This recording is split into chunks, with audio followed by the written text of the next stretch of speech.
Welcome to Voices in Health and Wellness. This is the show where we explore what's next in patient care, clinic innovation, and wellness delivery. I'm your host, Dr. Andrew Greenland, and today we're joined by someone who's been at the forefront of translating science into real-world clinical impact, Dr. Martin Moore-Ede. Martin is a medical doctor and circadian scientist who's spent decades researching how light affects human biology. He's the founder of thelightdoctor.com and also leads Circadian, a global leader in fatigue risk management and 24/7 workforce solutions. His work has helped shift how hospitals, clinics, and corporations think about lighting, not just for visibility, but for health. So, Martin, thank you very much for joining us and welcome to the show. Well, Andrew, it's a delight to be with you and look forward to the conversation. So maybe we could start at the top. Could you talk a little bit about your role of the Light Doctor and Circadian and how this fits into the broader mission of improving health outcomes? Yes, the whole issue is that awareness of the healthiness of light, dates back. Florence Nightingale knew that it was one of the most important things, that patients should get access to sunlight during the day and sleep in the dark at night.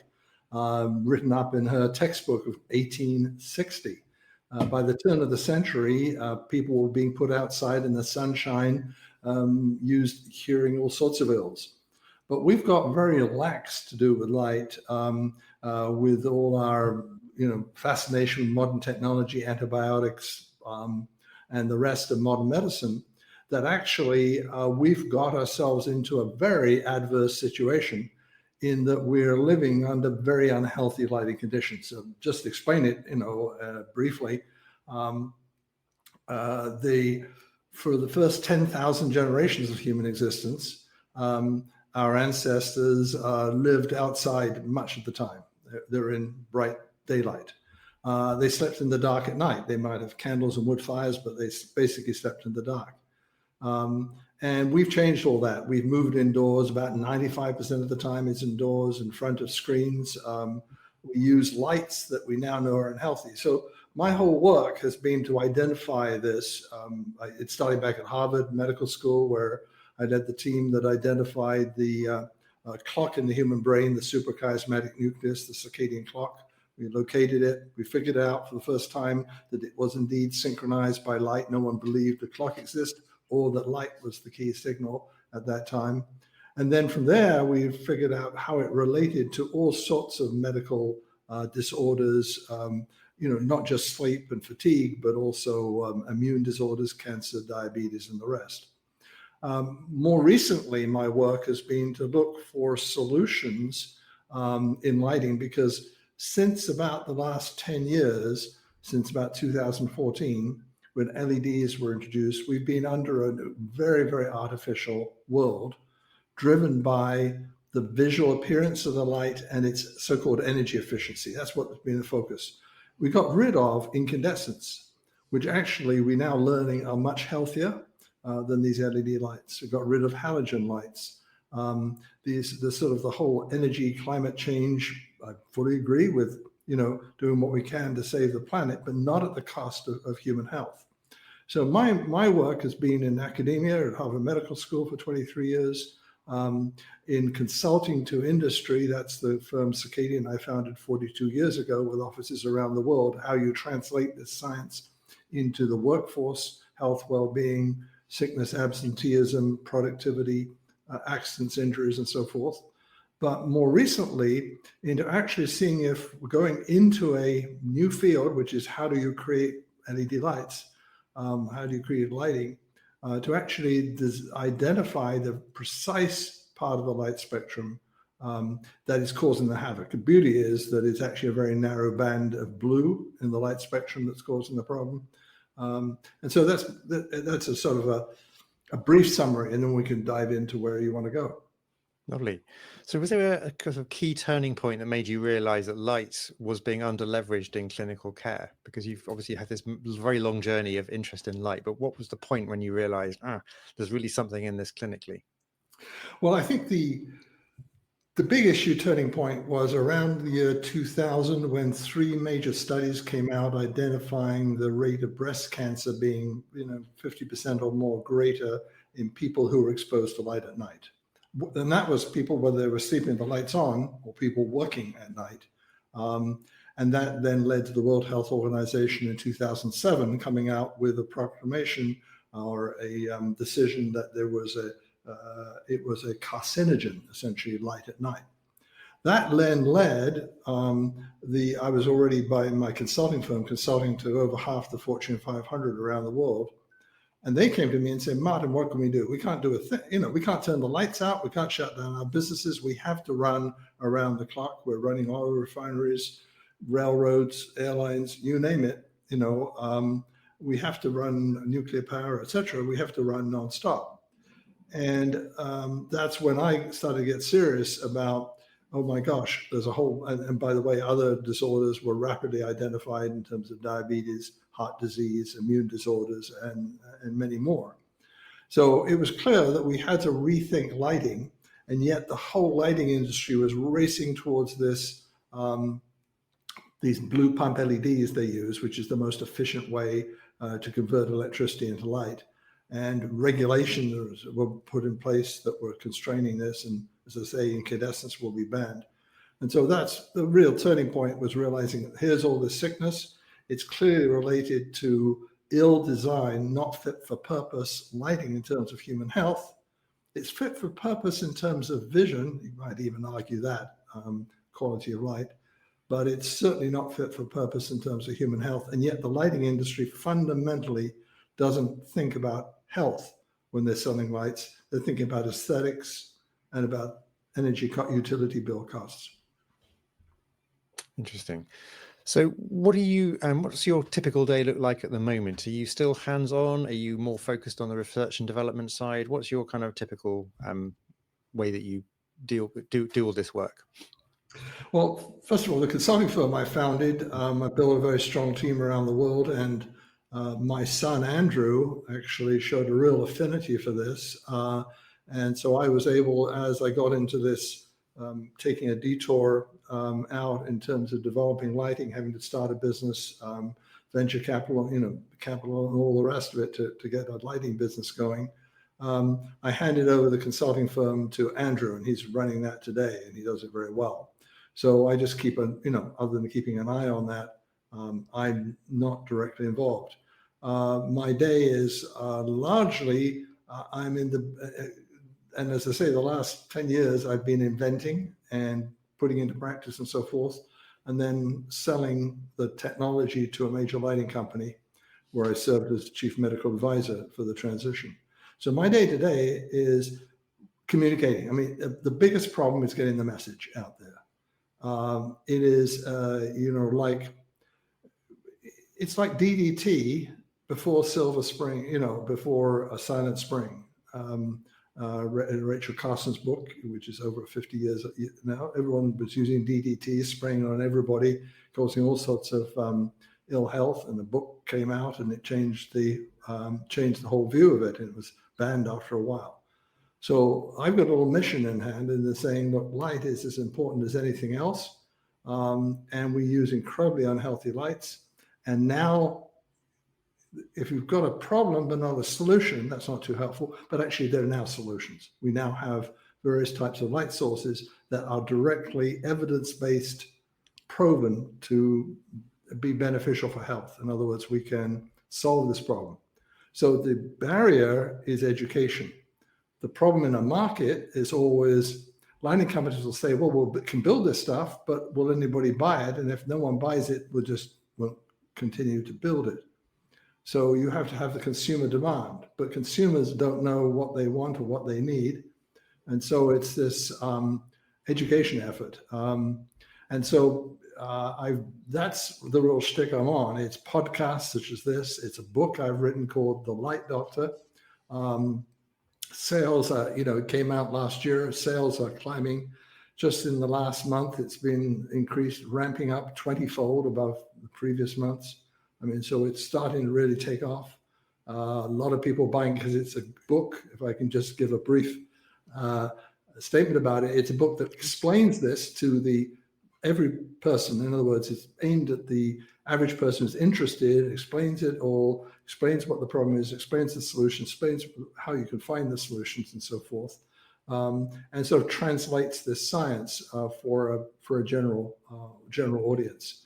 And that is something that I'm doing there. And I'm also, writing articles. I have a Substack newsletter every week or every couple of weeks that I get out on this. And I've got various social media channels like Instagram and LinkedIn, where I'm again pushing out that message, and it's gathering speed, which is exciting. So that's my effort, is how do we get the word out there? Because unless there's a demand, then the solutions don't come. It's a chicken and egg. You've got to solve both at the same time. Got it. So thank you for mentioning your book, and we will put the details of your book on the podcast website so people can get some more information and get a copy. I'm doing my bit for patient education. I talk a lot about light in functional medicine, probably not to your level, but I do reference, the whole issue around blue light screens and the quality of light in the household. So I take a very holistic approach to chronic illness. But what do you think are the big things that people do not know about light? What are the holes in the messaging that you're trying to fill with your communication and your messaging? Well, it's not a question of color. In other words, people think just by changing the color, a warm color versus a cool color, and the problem with that is it's still, but for most lights in the stores today, that is based on a blue pump. In other words, it's a blue LED chip that then has got phosphors over it to create white light, but essentially you still get a big spike of blue. So people, it's not just a question of color tuning. That's not the solution. It's really the content of light, but it's hard to see the content of light, what's in the light. Basically just for explain to a general audience, white light is like, it's comprised of all the colors of the rainbow. It's also comprised of ultraviolet light you can't see and infrared light that you can't see. That's natural daylight. But with the spectral devices like a spectrophotometer, you can tease out every one of those colors, the violets, the blues, the greens, the yellows, the reds, and so forth, and how much of each of that part of the spectrum.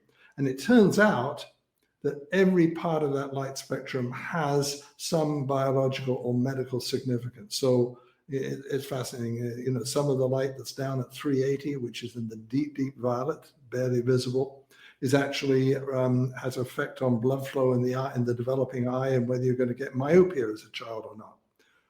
And yet we block that with our windows. We block that out. If you go to the violet, some of the violet is a disinfectant at the 405, down to 420, a violet blue color.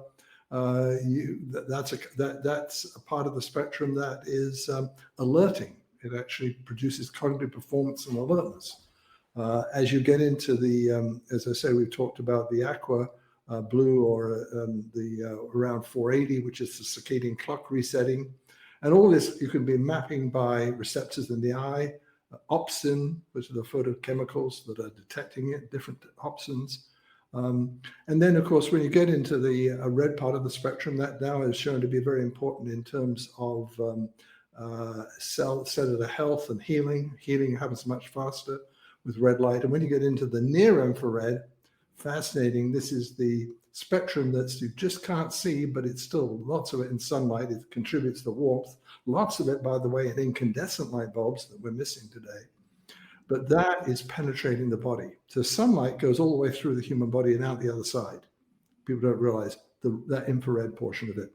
And what that does is generate mitochondrial performance. Mitochondria are those little organelles inside cells, the little energy producing packets, produce the ATP, produce the energy in the body, and also and they're critical to health, and they get boosted by that infrared. So one of the bottom lines, by the way, is never want to miss it out in any conversation. Get out in the morning every day. By the way, the big effects are in the morning, particularly in the first half of the morning. That's when the blue is so critical to setting the circadian clock. That's when the infrared is so effective at boosting and improving glucose metabolism, but also increasing mitochondrial function and energy production.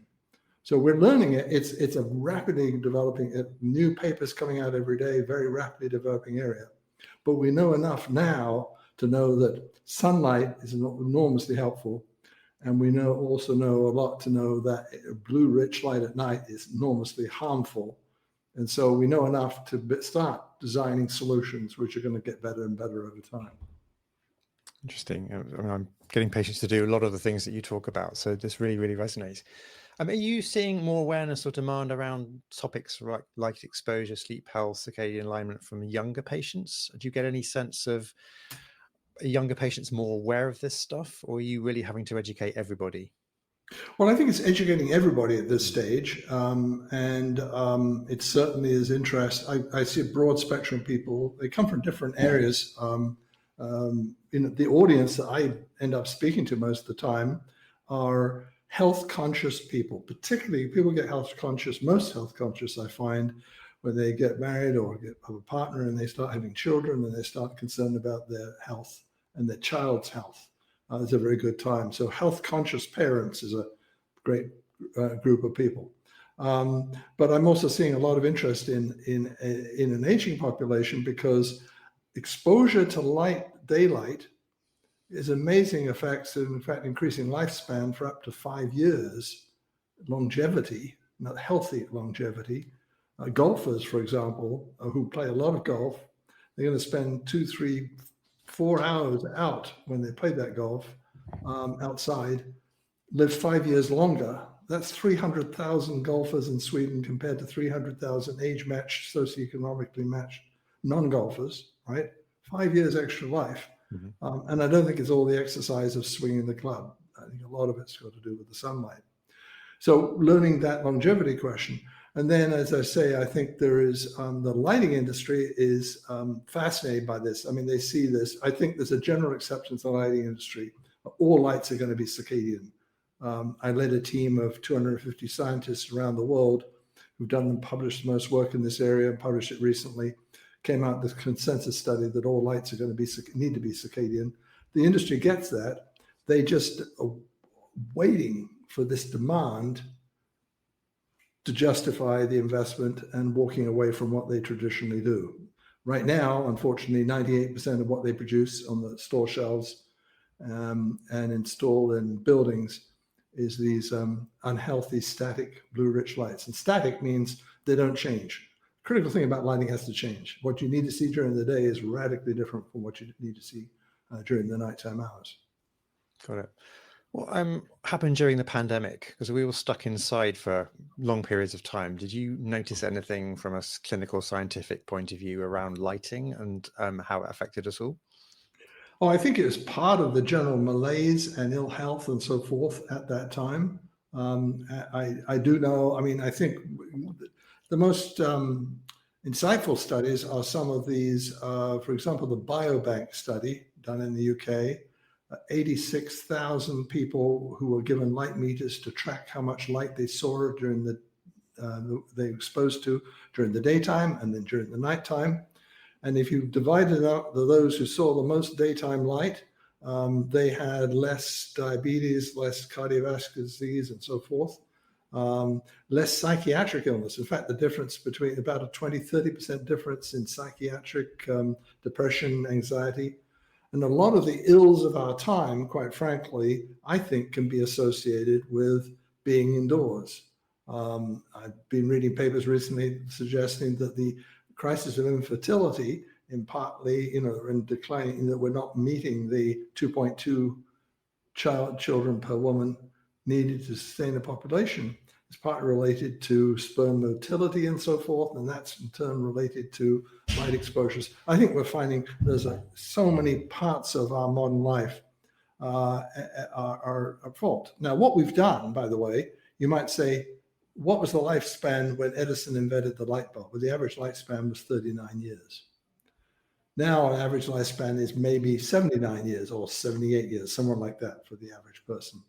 You might say, well, gosh, changing the LED lights has clearly that would be a totally false conclusion. In fact, our lifespan has plateaued. It went down during COVID. It really has barely crept up, and we're sort of stuck there. I think there's a potential to increase the average lifespan by 5-10 years if we got our lighting diet right. And I use the word diet, by the way, intentionally, because huge attention to nutrition. I mean, one of the first things that struck me as I wrote my book, The Light Doctor, it's called Using Light to Boost Health, Improve Sleep, and Live Longer. Subtitle, it's available on Amazon and in your local bookstore. But when I wrote that book, I went to some of the publishing houses and I realized, oh my gosh, Penguin Random House, largest publishing house, publisher in the world, 1,800 books on their list, active list, about diets and nutrition. 1,800 books. One book on their list about lighting and health, and that was 1913. I'm sorry, 19.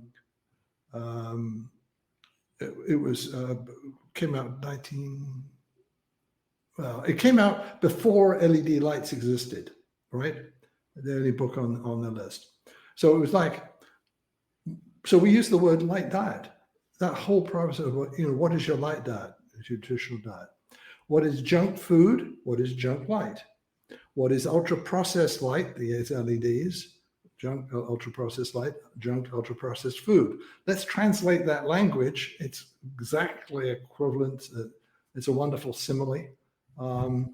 And I think it gets the message across. So that's one of the messages. Again, people think, and that's why I say, the light we see is important to our health as the food we eat, the water we drink, and the air we breathe. And that's the bottom line message of my book, The Light Doctor. Thank you. So what's working really well with your mission and business right now? I mean, obviously it is a mission, it's also a business, but what's working particularly well for you right now? Well, it's really a mission. It's a mission business, yes. I mean, in other words, the business is sided one way, the other stuff has to be paid for. When I was in academia, I was at Harvard Medical School for 23 years. I had to go out and get all those government grants. Fortunately, I moved over to the US because of that, quite frankly, because the difficulty getting sizable funding. That's why I went over to Harvard to do my PhD instead of doing it in the UK. And I got grants from NASA, National Institutes of Health, National Science Foundation, and millions of dollars. By the way, I'm so glad I'm not doing it in the current era, our current administration in the US. I'd be stymied totally. And so, but let's get aside from politics here. But I was able to do a lot of work with that funding. But that's funding, right? And so and those foundations and others that are founding you, that's a source.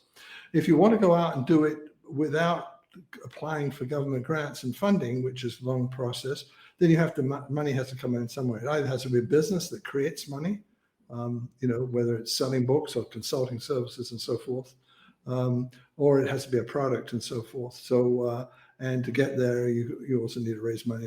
Either way around, it comes, I actually like the freedom that we have to go exactly the direction we want and where them, and that's, and so I've done it both ways, non-profit and for-profit. And it actually, I think there's some real advantages for the for-profit in terms of the flexibility to follow your nose in the direction you want to go. Got it. I'm guessing that the entire world is your total addressable market, but where do you see the most traction with this? I mean, is it corporate, hospitals, private practices, domestic? Where's the most traction with what you do? Well, I think there are some places where human performance is absolutely critical. And that's where my consulting practice is focused, which is 24/7 operations. If you're running something seamlessly 24/7, it's a control room of an oil refinery or a power plant, or it is a major airline or whatever it is. There we find the most interest because it really matters as to the performance of those people. You can't afford errors.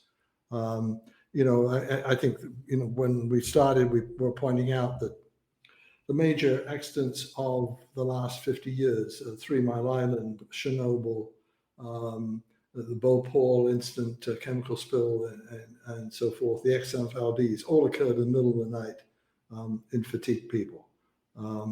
And so that was one of the original emphases of what we're thinking about.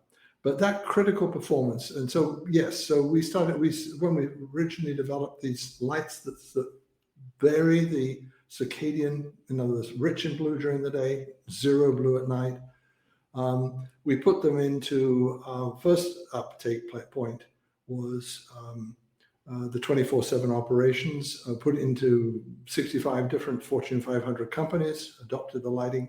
And so that was the first place we got going, because they really care about the end result, the bottom line. We're now seeing a lot of consumer interest. The technology that I was involved in inventing and patenting and so forth, and then selling to a major lighting company, is now being put into light bulbs for the home. That's a big market, a lot of people concerned. And so Chorus produces the OIO, that's OIO, circadian light bulbs. That again is, we can give you the website address for that. But those light bulbs automatically deliver the right formula, as it were, depending on the time of day, and they do it automatically. So you don't have to run around and change light bulbs or switch things on and off. That can be done all automatically now in a light bulb. So that's the home market. I think hospitals should be a key target. Unfortunately, they're a tougher group to get to change. We've seen less traction there, although the evidence now is pretty clear that patients who are in rooms with windows get out of the ICU in 30% sooner. They get out there, they recover out of hospitals, they get out of the hospitals a day earlier, and so forth, for all sorts of conditions. So we know that this is hardly a new finding, as Florence Nightingale knew it in 1860, but you know, having proper daylighting, windows and so forth, and not putting people in windowless rooms is actually a pretty important part of health. And if you've got a windowless room, you should be putting in circadian lighting into it, which has the right components to it, not just putting in static LEDs. Yeah, so that's part of it. I mean, I started off doing a surgical internship on my way from medical school through then to a PhD. I did a surgical internship as a junior resident, and I was working these 36-hour-long shifts under bright fluorescent lighting 24/7. Horrendous environment to be working in, and you know, as I say, that I aim to change if I can. But that's probably the hardest. And we're seeing various office, I think, wellness buildings and so forth, that people are becoming aware of it. But it's an area that, yeah, we've got a lot of people starting to ask for it. The key is getting to the right person. Who buys the lights is the key problem. So, for example, when we were selling lights, we found the lighting industry, when they sell lights, it's incredible. I don't know if you know how much it works. Incredibly complex process. They have marketing rep companies that they sell then they're lighting designers, and then they're electrical contractors, and then they're distributors. And by the end of the day, the lighting company that manufactures lights has no idea where their lights go. They have no idea whatsoever. And all those people down the chain have no interest in human health. They're just trying to sell the light at the cheapest cost they can to get the project. The problem is the person buying the lights tends to be the facility manager. He's only concerned about the energy costs of the building. No incentive whatsoever to care about the occupants. So the real insight there was, we've got to do something different. We've got to go directly to the person who's responsible for the health and well-being and performance of the workforce. And if you get to that person, it might be a VP of safety or health environment. It might be the plant manager or the operations manager. It's got to have an operation running smoothly and effectively and reduced errors and so forth. And you get them, give them the specs, spec lock, we call it, right? In other words, if you give them a set of specs that none of the regular lights can meet, and then give it to your facilities manager and says, this is what you've got to buy, then you can get the job done. But most lighting companies don't have a clue how to operate in that world, except for one group, which is very interesting, the horticultural, you know, the lights for growing plants, everything from cannabis to tomatoes to whatever else. That is actually sold that way. They hire botanists to go and talk to the owners, who themselves are often botanists or have botanical training, to pick the right light spectrum for health. And the sale voids all this channel of people in the middle who actually, quite frankly, until recently haven't been caring. We're now educating them, I will say, and we're doing very hard to try to educate those channels. But it's such an amorphous and inefficient way that lights are sold today that's one of the challenges. I'm digging you a bit into the realities of the problem. No, I was smiling, and when you were talking about hospitals, I'm still a hospital clinician as well. This completely resonates because the entire hospital is fitted with sort of cheap strip light. Yeah. And I'm basically subjected to this on a daily basis. And there are lots of windowless rooms, and you're right, the patients are in windowless rooms. So all of this stuff completely resonates. So I guess, I mean, aside from the procurement, which I think was what you were just detailing now about the difficulty in getting quality lighting into a big institution, are there any other major sort of challenges or bottlenecks that you have in the work that you do? Well, one of the big bottlenecks has been the product, because the lighting industry is this is an industry I've had to learn from scratch about, right? But a major lighting company has millions of SKUs. In other words, millions and millions of slight varieties of every type light fixture. You can't possibly make all of those circadian. And so, but on the other hand, the customer in the lighting industry is used to being able to choose any type of fixture they want. And so we've got a balance of saying, okay, there's only a limited number of circadian fixtures. You can't have every single one because that would take an impossible amount of time to do. And so that's one of the challenges also is there. But we're starting to see more and more circadian lighting products come in the market. And as I say, it's a risk for that lighting company to do it because they don't know whether the market is there. But on the other hand, you can't sell them unless the product is available. So that's part of the challenge, having the right mixture, whether it's troffers, those ceiling fixtures, whether it's the linear type fixtures or the downlights. You need the sort of typical group of lighting products in order to light a space. So Martin, what's next for you in the next 6 to 12 months with your mission and your business? Well, I think a little bit more of the same. I'm looking at the possibility of producing a next edition of the book because the science is moving ahead. And that's a question, is it a brand new book or is it, an updated version of the present one? So that's something I'm really looking at. But I think right now there's, the core message has been resonating so well with the Light Doctor that I'm really focusing on trying to find, how to get that larger audience. I did a lot of work in my early days at Harvard, a lot of media opportunity. I was all over the BBC, and I did a 1-hour documentary for the BBC about the science of fatigue and circadian clocks and so forth. I think we need to do one like that, do a documentary or something like that on this topic. I was also on the Today Show, Good Morning America, and all those. So, the size of the audience matters in terms of reach. So so I talk to anywhere I can, including your podcast. But I'm looking to get that word out to a broader audience. And, I think people need to hear the message, and I find that it resonates extremely well. Most people have not got a clue about this topic. They've never really thought about light. All they think about is flick on the light switch and lights are available, and that's all I need to know. And light is so much more than vision. It's most of the importance of light is to do with health. And that's the message that I'm looking to get out in whatever creative ways I can. Well, on that note, Martin, thank you so much for your time this afternoon. It's been such a thoughtful conversation.